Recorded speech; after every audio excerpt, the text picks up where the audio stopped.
بەناوی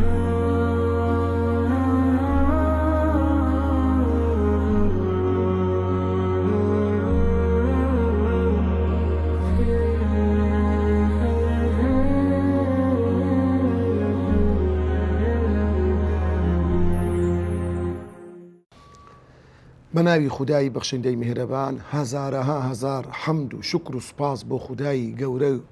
گەورەی دانەری زەوی و ڕاگری ئاسمان. درود و سەلام و ڕەحمەتی خوای گەورە بڕژێتە سەر پێغەمبەری پێشەوا، نوری چاوان، خۆشەویستی دڵان، و لەسەر ئال و ئەسحاب و یار و یاوەرانی تا ڕۆژی دوایی. بەڕێزان، خۆشەویستان، هاوسەرانی بەڕێز،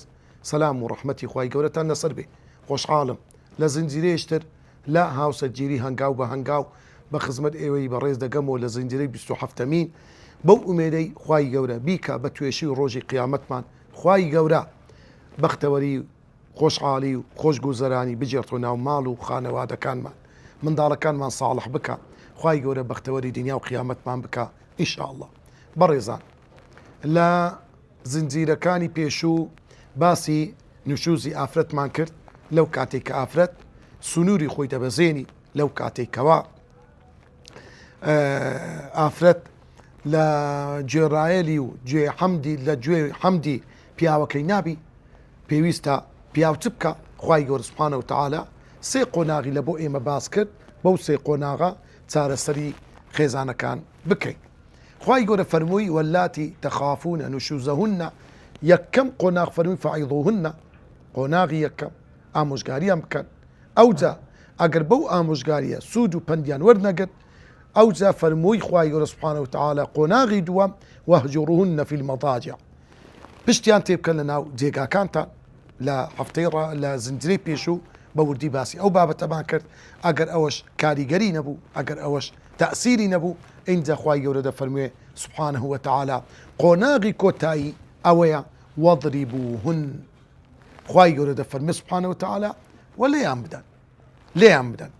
لێرەدا وەضریبوهن لێدان، خوای گەورە بە نەسی سەریحی قورئان باسی لێدانی کردووە و دیارە پیاو دەتوانی لە خێزانی بدا، بەڵام چ لێدانێک چۆن لێدانێک بی و ئەو لێدانە بە چ شێوازێک بیتن. لێرەدا خەڵکێکی زۆر بە ناوی پێشکەوتن و بە ناوی ئەوەی خۆی بگونجێنی لەگەر عەلمانیەتی سەردەمی ئێستا،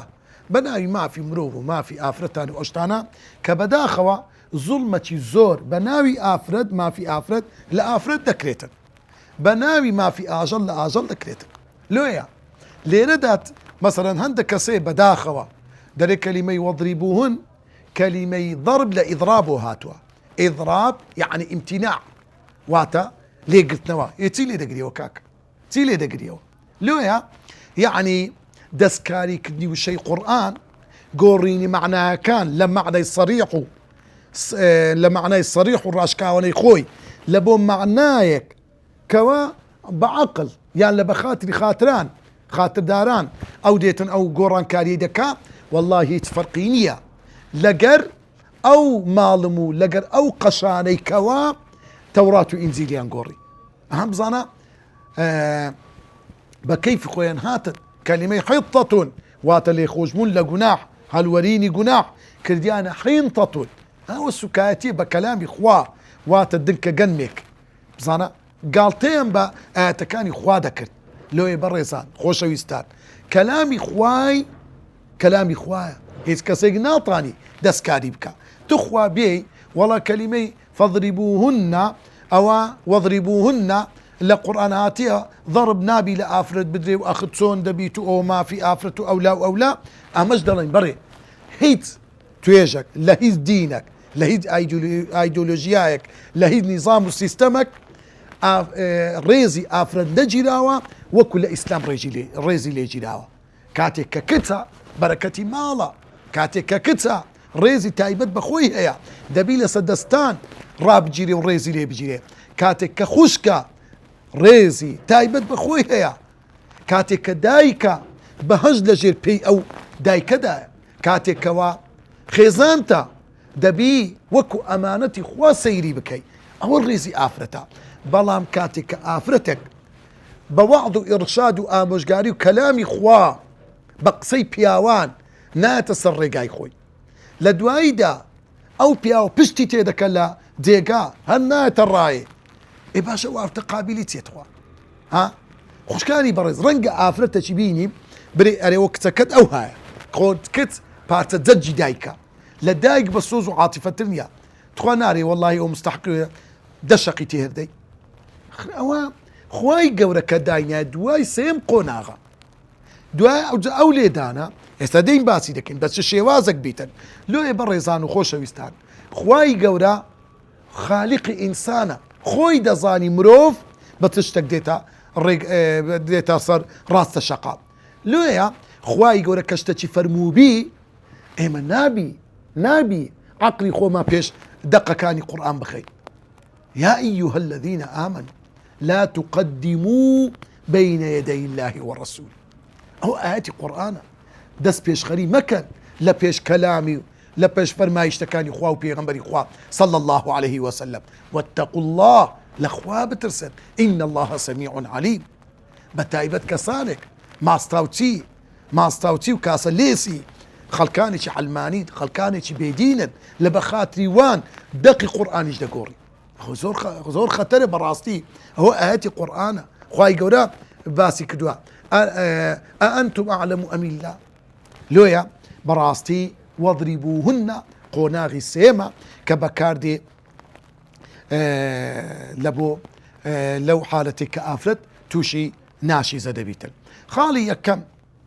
لەو یعنی بناماکانی لێدان دەبی چۆن بیتن یەکەم خاڵی یەکەم ئەوەیە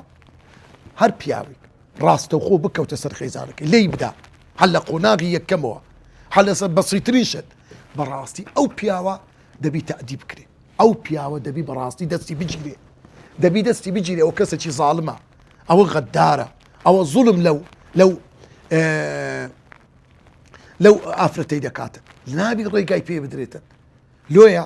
بەڕێزان و خۆشەویستان یعنی هەندێک بابەتێک کە زوڵم دەکرێ نابی ئەمە ڕێی پێ بدەیت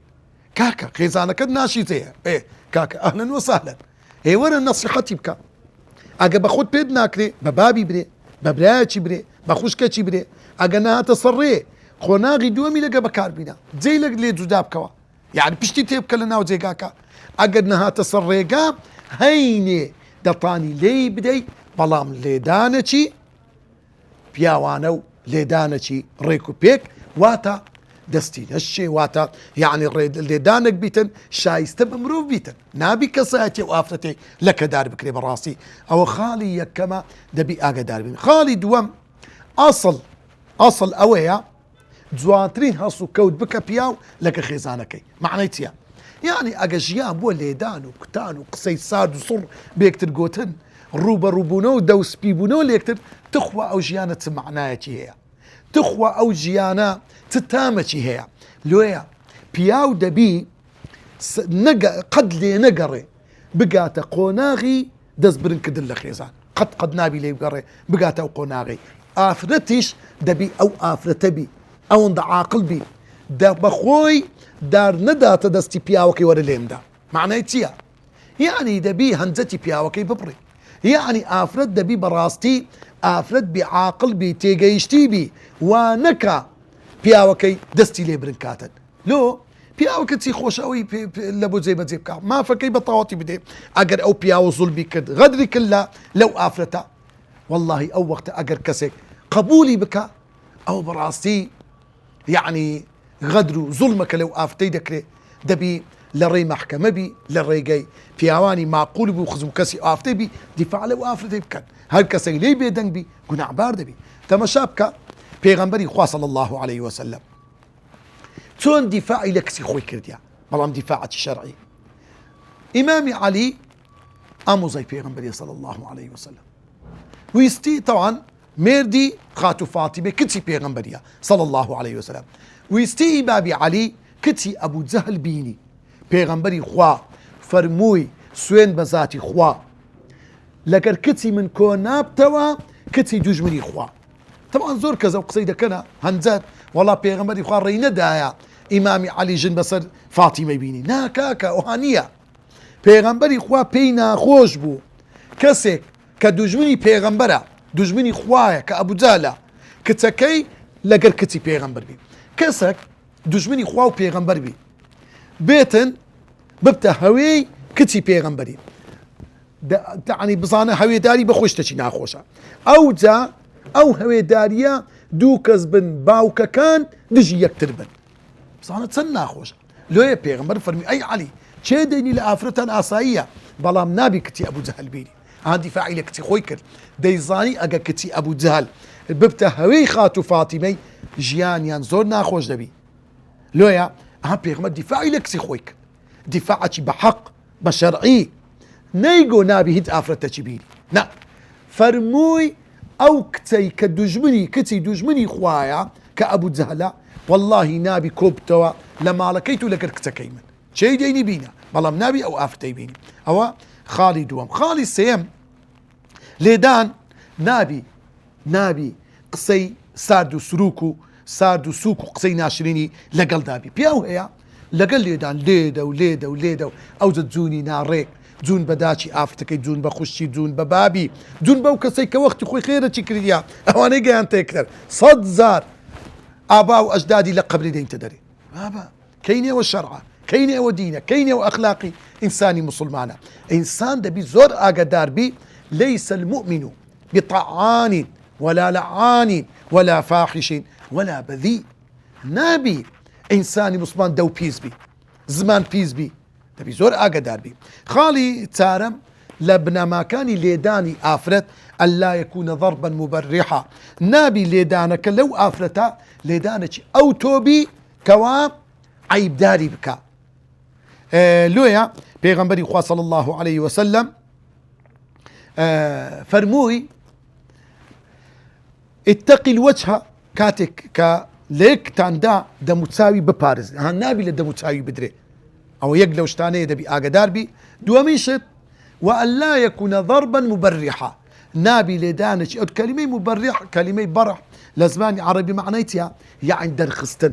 واتە کابرا لە دەموچاوی بدا هەر پێنج پەنجەی لە دەموچاوی دەرچی دەموچاوی مشین و مۆر بکە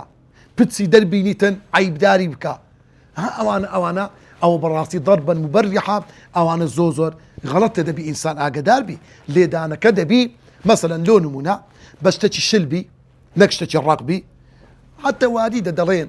سەلەفی صالح کە لە خێزانەکانیان تووڕە بووە بە سیواک لە خێزانەکانیاندایە یعنی سیواک بە ئەوەنە درێژ بوونیە هەر هەتا بە قەدرای هەنیشتی ئینسانە کە لێیدایە وەی لێ نەکردیەکە لە چێ دەدەی عاتەت لەو جیانێک کە نەرمە وەکو ڕان و وەکو ئەو شوێنانێکەوە نابی دەستی شەری هەتا قووەتی خۆی هەیە لێیدا دەجێڕنەوە دەڵێن کابرایەک دەستی زۆر ڕەش بوو زۆر بەتوندی لە خێزانەکەیدا لێیدا و خێزانەکەی کوشت یعنی خێزانەکە بەو لێدانەی مرد کابرا نێزانی چ بکە داما هەستا چۆکن برادەرێکی زۆر خۆشەویستی خۆی کورە گوتی کارەساتێکی زۆر گەورەم بە ساعتیە گوتی چ بووە گوتی واللهی لە خێزانەکەمدا خێزانەکەم لە بن دەستم تاوا بوو ئێستا وا مردیە چ بکە کابرا گوتی واللهی چ بکەین باشە گوتی وەرە من ڕێک کلۆ دانێ برادەرەکەی گوتی ئەها برادەری خراپ برادەری بێعەقڵ وتی یەکەچی بینەوە گەنجێکی جوان ئەو تازە پێڕابگاتن داوەتی ماڵی بکە بینە ئەویش بکوژە لە تەنیش خێزانەکەی خۆتی درێژکە هەینێ خەبەری ماری خەزورت بدە برکاکە ئەوە تە خێزانەکەم کوشتیە ئەو پیاوەشم کوشتیە لەبەر ئەوەی خیانەتی لێم کردی ئەو ئافرەتە بەسەر داهاتیمەوە سبحان الله هەندێک کەسەی چەند بێویژدارە بەڵام بزانە خوای گەورە شەدید الانتقامە دەری ئەو ڕێدانە کابرا گوتی وڵا باشە هەستە کابرا چۆوە لە پێش دەکەی دانیش کوڕەگەندێکی تازە پێگەیشت بەوێ داهات وەڵا ڕاست باوش لێدا گوتی وەرە مارێ بە هەر نەوعەچی ببردێ ژۆرێ کوڕەگەنجەکەی کوشت کوڕەگەنجەکەی کە کوشت لە تەنیش خێزانی درێژی کرد ئەو برادەرەی کەوا ئەو ڕێی لۆدانە بۆ نیوە شەوەکی درەنگ کوڕەکەی هەنە هات بۆ کوڕەکی گەنجی جوانی ڕێک پێک هەنەهاتەوە هەستا لە دەرگی کوڕە گوتی کوڕەکەم نەهاتەوە کوڕە گوتی کوڕەکەی تو ئەوە نەبی ئەوەی ئەمن ئێستا هینای تمەوارێ تەماشای کرد بالفعل کوڕەکەی خۆیتی کوڕی ئەو کابرای کە نەسیحەتی کرد گوتی بڕۆ ئەوەی بکە کوڕەکەی خۆیتی کوشتیتی وا لە تەنیش خێزانەکەی درێژی کردیا ئەو جە لە سەری خۆیدا و پەشیمان بۆ و هات و هاوار و گریان و فیغان بزانە لێ زۆر ئینسان ئاگای لە خۆی بیتن واللهی زوڵم کردن غەدر کردن قەت خوای گەورە قبولی ناکاتن لێ برایانی بەڕێزم لێدان کاتێک پیاو لە خێزانی دەدا یعنی دەبی دوای مرحلەی سێم بیتن ئینجا لێدانەکە دەبی لێدانەکی وا بیتن حتى صحابة كان دلين لم يضرب الرسول صلى الله عليه وسلم زوجاته قد بيغبل خزانة كان خوي ندى بهيز نوعك لويا إنسان دبي أقدار بيتن حتى دلين أو أتدابزي لدرباري سعدي كر الربيع لخزانة كيدا فقال أبوها يا رسول الله دري خزانة كي بابي بريندك خزوري سعد بابي ئافرەتەکە لای پێغەمبەری خوا فەرمووی یا رسول الله ئەو پیاوە کچەکەم خێزانیتی ئەو جە لەگەوی فەڵەتەمەها بە بۆ کەس لە دەبوچاویدایە ئینجا خوای گەورە سبحانه وتعالى ئاەتی دابەزان الرجال قوامون على النساء بما فضل الله به بعضهم على بعض وبما أنفقوا من أموالهم پیاو قوامون على الرجال ومعنى چی قوامون واتە هەرسوڕێنەری ئیش و کاری ئافرەتەکانن بەوەی کەوا و بەوەی کە خوای گەورە دەسەڵاتی دایتە پیاوەکان مەسرەفی مارێ بکەن کەواتە لۆی دەبی زۆر ئاگدار بن بنەمایشتر لە بنێماکانی لێدان قۆناغی سێم کە لێدانە لە ئافرەت ئەویش ئەوەیە زانایان دەفەرمون ئەلا یوجاویزە عەشەرەت ئەسوات نابی لە سێ قامچی لە دە قامچی زیاتر بیتن قامچی معنى ئێوەنیە و قامچی بینی ئەوەی کە خەرچی پێ جەل دەکەن نا يعني مثلا لونه من الصون دبي يشتكبي نابي لو زياتر يعني كابرا قبك وتصر خيزانكي بكيف خوي لي يبدا هي دستي دشيني هي تساوي موردكا براستي او لا شرع دا نيه عند يقلا اما كباسي اللي دان دكي طبعا او خاله زوزر مهمه يقلا وشتاني كزور مهمه دبي اقدار بي نابي او ليدانا ببته كارتش اوي اگر او افرتا كاتب بياوك دستي لي برنكت ويستي ليدا يان ليدا هاواري خواي قوري كرت اقدار با هي كوسر بي دس اقريتن لو پیغمبر ده فرمي صلى الله عليه وسلم من سئل بوجه الله فاعطوه اگر كسك داواي لي كردي بناوي خواي قورا قلت هاواري هنا بر خواي لبرخاتري خواي واصم لي بينا خواي هنا يترزاي پیغمبر ده فرمي هر تيويز دبي داوا كالي كي جيبه جيكي او افردش دري للراي خواي واصم لي بينا اگر كسك تقوى دارو ايمان دارو تعظيمي خواي لدل دابي دبي يكوسه دس اقري اقدار با هو خالي يكم خالي اشتركوا اقدار بي لو ليدانا نابي لبرتساوي خلشي هي لبيج ميوانا لبيج تاوي من دالكان دبت زيرور زاق وزيق في زاعي من دال كتي زاعي هاواردك بابك هاواردك براي بالريسم والله روجك دادي او نوع تصرفي اتو كلمالكي ديكي كي ثلاثه شنقو طاقتي روجك دادي من دالكان لقرق الدردين النوع روجك دادي بيف دبي والله او من دال ببيري دي تواد كاتي خوي كو دايتي لبن بي لقيتو بوا والله طول اللي دكاتوا والله عطفو حناني برانبر الناميني لويا قد ومكا يعني اقد قيشتا او راديش لغرفيك بتني نقا تحدي اوي او افتها واربكا خلق اللي تيبقاتن لو تشكا اولي دانا تأثير كاريغانيتي زور خرابي دبي لسد من دالكان لسد درونيان لويا براسي دبي انسان اقدار بيتن لا او خالي كباس بانك دباري كوا واضربوهن او وكو عرب دري اخر العلاج الكيو اخري همود صار السري اگر كسك توشي نخوشيك وهيت صار السري ما او جا كي بكارديتن وبيغمبر ده فرمي صلى الله عليه وسلم وانا انهي عن الكي حتى داخ كدل شريعه الاسلام بيغمبر ده فرمي ريم لي قلت قد غمكد ودروزنيها كواتلويا مسألي لي دان لافرت دبي اقدار بين بو بنماني كباس ما كرت دبي انسان جيبه جيبك وهروها دبي او بري هولو كوشش بكا بياو نقاتا قوناغي اوي كوا دز برنك لخيزانكي براسي عائله خيزان اقاقيش ترادي اوي جنو بياو قصب يكتر برينوا دز لي يكتر برنكن براسي تامي نامي بەڕاستی ئەو خێزانە بەرەکەتی تێدا نامینێ، بەڕاستی خێزانەکی پەرتەوازە و خێزانەکی پڕ لە مشەختی و زەحمەتی و سەختی ڕوو لەو خێزانەی دەکا. ومێدەوارین خوای گەورە بەختەوەری و خۆشی بجێڕتەوە لاو خێزانەکانمان، خوای گەورە خێزانەکانمان بەختەوەری دنیا و قیامەت بکە. وصلى الله وسلم على سيدنا محمد وعلى آله وصحبه أجمعين.